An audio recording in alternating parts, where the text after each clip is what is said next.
For this demo, we will be adding a practice location to a group's enrollment record.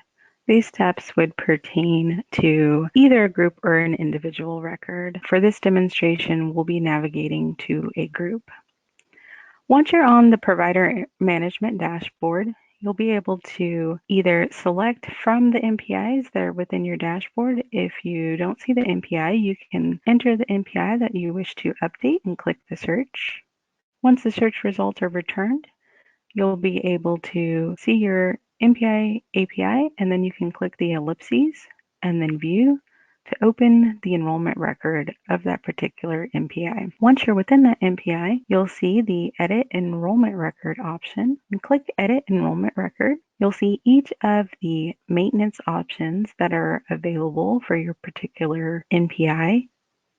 You can view through the list and you can see each of the different options. You can either edit your practice location information, but in order to add a practice location, you'll click the existing enrollment option and then create request.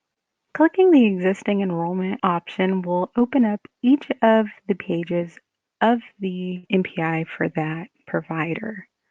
You can edit any other information that has also changed within the request, such as provider information if there's any information that's missing or needs to be modified. If no changes need to be made, you can click Save and you'll see the blue check box appear for each section that you've reviewed and saved. Click through each page. Update any responses for any information that may not have been completed since the last time that you've completed a request. For demo purposes, we will be answering these questions as no, but if you have a yes response, additional information may be requested.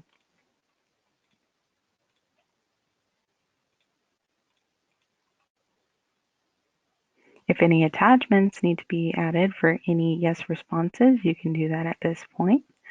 Select the question that the attachment pertains to and then upload any files that you need to support your response. Once you've completed all the questions, you'll click Save, and you'll be able to use the left navigation to navigate to the next section.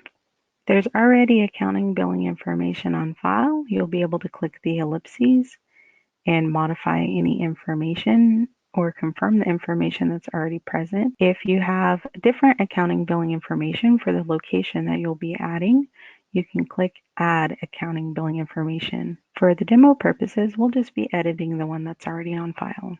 You can provide a contact related to your accounting billing information. This will be the contact that is associated to any billing questions that Team HB may need to reach out to as it relates to your practice location and accounting billing information. The address that's being requested will be the address that's associated with the accounting billing or W-9. Once you've entered the address, you can click the Verify Address button. If the address has been verified, you'll see on screen that it has been verified. If any changes need to be made to the address, you can click the check box to change the address to make any additional edits. And you can enter in the contact phone number associated with that accounting billing address. Then you'll answer any additional questions. If there's a third-party biller, somebody not employed by your organization that is billing on behalf, you can select yes, otherwise select no and save. If any issues have been identified on the page, you'll see the red box at the top.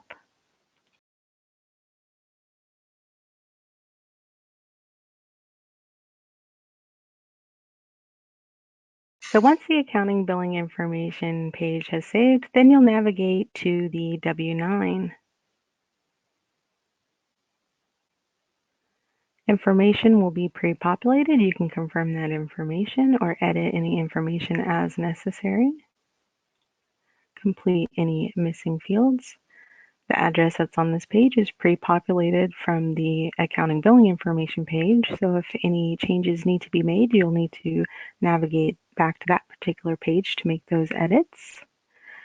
Again, confirm the information that's already present.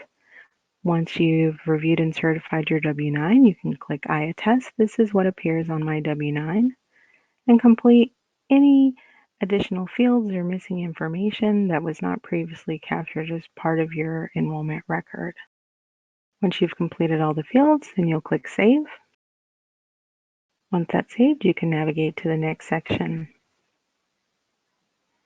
For EFT, that's optional for electronic funds transfer. If you have information, you can continue reviewing and updating that information and clicking Save.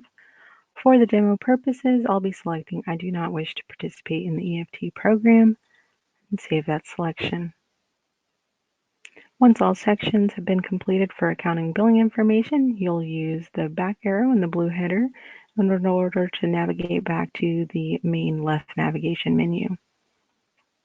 You'll continue through to the next section of the application. Complete any responses within the ownership and controlling interest section. If there are any yes responses, you may be required to provide additional details. For the purposes of the demo, we'll be selecting no. Once you've gotten to the owners, creditors, and principals section, you'll see any owners, creditors, or principals who are already affiliated with your NPI enrollment record. You can click the ellipses and then open to review the information that's been provided and make any changes as necessary. You can navigate through each of the left navigation options for the principal that has been selected, review each of their particular details.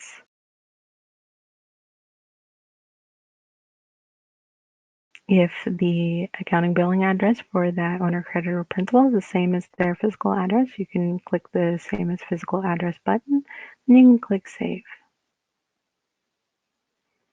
Once all information has been saved on this page, you can continue navigating through the left navigation to the next section, complete and provide any relevant information or add any updates as necessary, save any changes,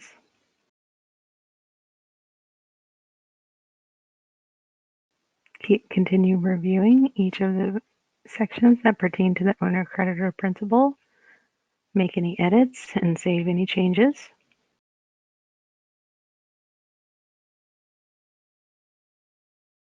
Once you've navigated to disclosures, these are all of the responses that pertain to the owner, creditor, principal that you're filling out the information for. Just like the other pages, if you have any yes responses, you may be required to provide additional details. We'll answer no for each of these for demo purposes.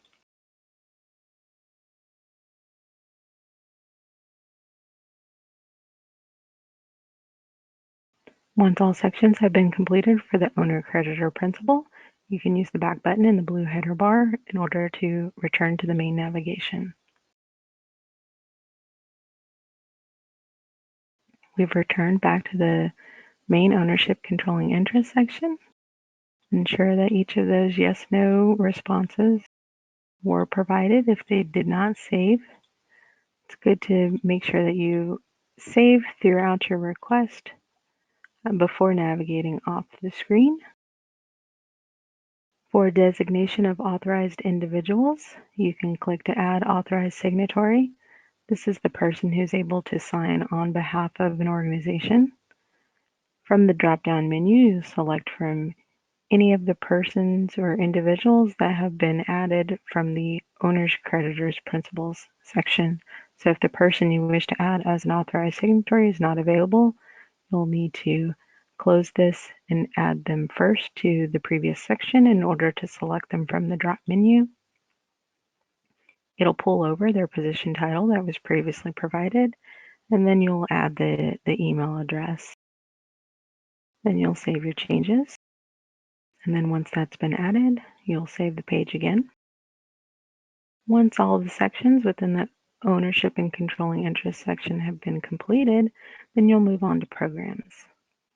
You'll be able to select yes or no for each of the programs that Texas Medicaid offers. For demo purposes, we'll only select acute care fee for service. Once you've made all of your edits, you can click Save. Now that programs has been completed, we'll continue to practice location within the left navigation. You'll be able to see each of the addresses that are already on file. At this point, you'll be able to add your practice location. You'll select the type of location, whether or not you're a group or if it's a facility at this location. This drop-down responses will be different if you're an individual provider. These are options for an organization. Once you've made your selection, then you'll click Add Practice. This will take you into each of the screens that pertain to that particular practice location that's being added. There are several options within the left navigation. You'll need to fill out each section as it pertains to the practice location. The location name is optional. You can name this location so that you can find it later within your list of practice locations. Enter in that address information and verify the address. Enter in any additional required fields on the page or any optional fields as it pertains to your situation, and then click Save. Then you'll be able to navigate to the next section. For program and services participation, we'll select to add a program and service participation. Then you'll be able to select your program. The options in this list are based off of the yes/no responses that we previously provided under programs.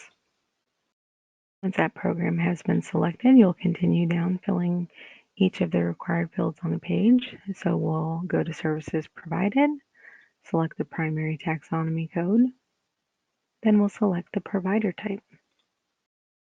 Once those have been selected, we'll continue navigating through the page, making each of the selections as it pertains to the practice location that's being added.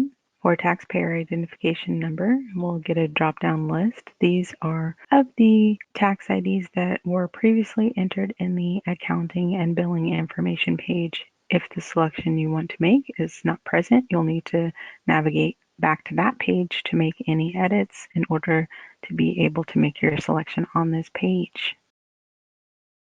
Then we'll answer any additional questions as it pertains.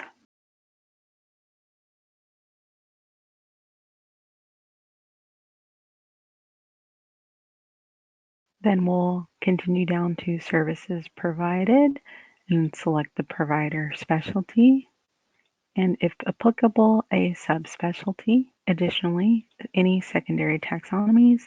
This has already been used for primary, so we won't need to select it for a secondary, so we can go ahead and leave that blank, and then we'll click Save.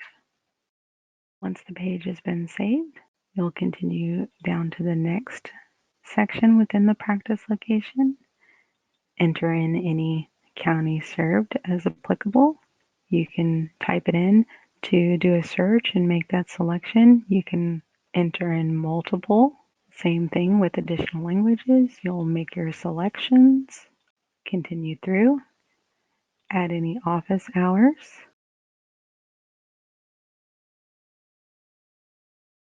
If the office hours match throughout each of the days of the week, you can click Apply to All.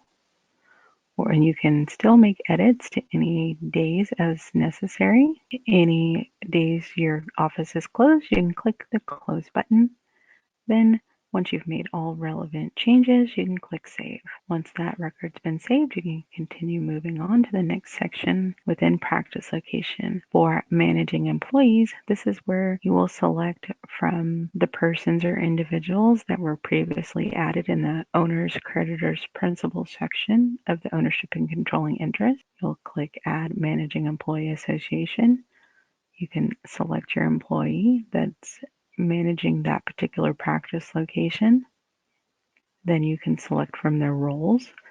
These are also previously provided. If only one's provided, that'll be your only option. If that person does multiple roles, you'll need to select from the roles as it pertains to the practice location that's being added. The start date at the location pre-populates with the day that you're adding this practice location. You are able to change this date if necessary. End date is optional at this point. That will only be required later if you wish to edit that employee's relationship to the practice location. Once you've made all of your edits, then click Save. Then we'll move to the next section, mailing contact addresses. This section is optional, but you can go ahead and add any additional mailing or contact addresses that pertain to the practice location that's being added. Once you've completed each of the sections, then you can go ahead and click the back arrow in the blue header to return to the main navigation. So we've just completed the practice location information. You can see that the practice location that we just added is now in the grid for review, and it is pending change since it has not yet been approved and added to your enrollment record. We'll continue down to the next section within the left navigation to application fee. If an application fee is required for this change, you'll see additional questions to designate if you are going to mail a check to Team HP or if you've already paid Medicare or another state Medicaid's agency. If those questions do not appear, then the application fee is not applicable for your situation. You can just save draft and continue on to the next section within the application. Once we have navigated to attachments, we can upload any additional attachments that support your request for change. If there are no attachments that need to be uploaded, you can continue on to the next section for agreements. For here, for the HHSC enrollment agreement, you'll click the ellipses and select your authorized signatory. This list of persons, since we are in an organization, will be from the drop-down for the designation of authorized signatories that we added previously in the ownership and controlling interest section.